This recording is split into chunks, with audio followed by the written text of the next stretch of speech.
In this video, we will install Visual Studio Code for local development. Visual Studio Code is an amazing code editor that you can use for free.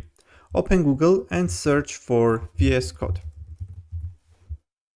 Click to the first link. I will click to download for Windows as I am using Windows. If you are using a different operation system, you can choose it from this drop down.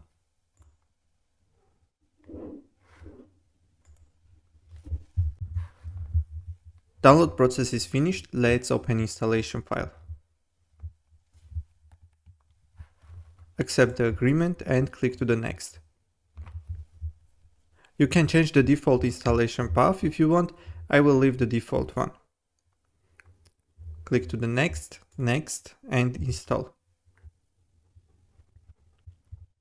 The Visual Studio Code is successfully installed. By clicking to the finish, it will open. To have comfortable experience with coding Go, I would recommend installing the extension Go from Go Learn at Google. Open the extension tab and search for Go. This is the first extension. It has 12 million downloads and it's from Go team at Google. Click to the install. This extension will show many errors earlier and will speed up the process. Also, I would recommend to enable autosave feature. After enabling it, you don't need to save the file after every change. Now we are ready to write our first program.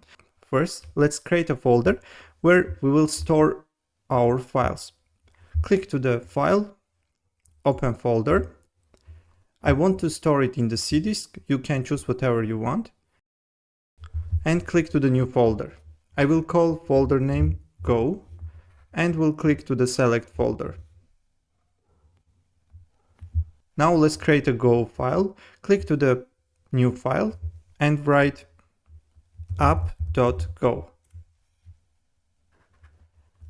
Everything for development in Go is ready. In the next video, we will create our first program. If you want to support channel, like this video and subscribe to the channel.